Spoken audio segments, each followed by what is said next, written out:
ಎಲ್ರಿಗೂ ನಮಸ್ಕಾರ.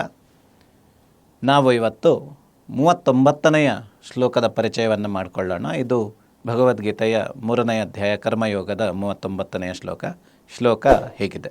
ಆವೃತಂ ಜ್ಞಾನಮೇತೇನ ಜ್ಞಾನಿನೋ ನಿತ್ಯವೈರಿಣ ಕಾಮರೂಪೇಣ ಕೌಂತೇಯ ದುಷ್ಪೂರೇಣಾನಲೇನ ಚ. ಆ ನಿತ್ಯವೈರಿಣ ಕಾಮೇನ ಅಂತ ಇಲ್ಲಿ ಆಸೆ, ಕಾಮ ಅನ್ನೋದು ಹೇಗೆ ಅಂದರೆ ಈ ಜ್ಞಾನವನ್ನು ಅದು ಆವರಿಸ್ಕೊಂಡಿರತ್ತಂತೆ. ಆನಂತರ ಕಾಮದ ಸ್ವರೂಪ ಏನು? ಆಸೆ ಆಸೆ ಆಸೆ, ಇಷ್ಟು ಸಿಕ್ಕಿದ್ರೆ ಇಷ್ಟು ಬೇಕು, ಇಷ್ಟು ಸಿಕ್ಕಿದ್ರೆ ಮತ್ತಷ್ಟು ಬೇಕು. ಅದಕ್ಕೆ ಒಂದು ಉದಾಹರಣೆಯನ್ನು ಕೊಡ್ತಾನೆ. ದುಷ್ಪೂರೇಣ ಅನಲೇನ, ಅನಲ ಅಂದರೆ ಬೆಂಕಿ, ದುಷ್ಪೂರಣ ಅಂದರೆ ಯಾವತ್ತೂ ತೃಪ್ತಿಯಾಗದ ಅಂತ. ಈಗ ಬೆಂಕಿಗೆ ನಾವು ವಸ್ತುಗಳನ್ನು ಹಾಕ್ತಾ ಇದ್ದರೆ ನನಗೆ ಸಾಕಪ್ಪ, ನನಗೆ ತೃಪ್ತಿ ಆಯಿತು ಅಂತ ಬೆಂಕಿ ನಂದತ್ತ? ಇಲ್ಲ. ಬೆಂಕಿಗೆ ಎಷ್ಟು ಹಾಕ್ತೀವೋ ಅಷ್ಟು ಜಾಸ್ತಿ ಉರಿಯತ್ತೆ. ಆದರೆ ನಾವು ಏನನ್ನು ಕೊಡಲಿಲ್ಲ ಅಂದರೆ ಬೆಂಕಿ ನಂದತ್ತೆ.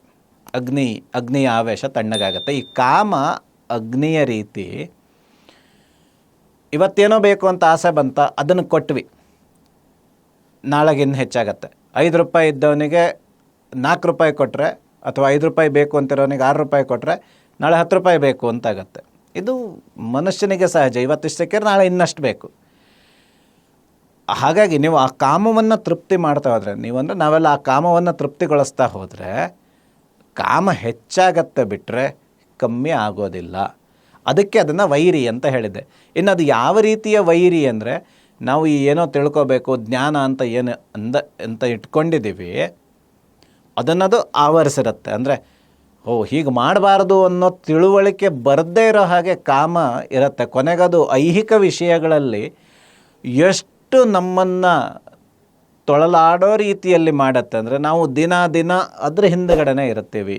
ಆದರೆ ಅದು ದುಷ್ಪೂರಣ ಅನ್ನಲ್ಲ, ಅದು ಯಾವತ್ತಿಗೂ ತೃಪ್ತಿಪಡಿಸಲಿಕ್ಕೆ ಆಗದ ಬೆಂಕಿ. ಹಾಗಾಗಿ ಅದರಿಂದ ದೂರ ಇರು ಅಂತ ಶ್ರೀಕೃಷ್ಣ ಈ ಶ್ಲೋಕದಲ್ಲಿ ಹೇಳ್ತಿದ್ದಾನೆ.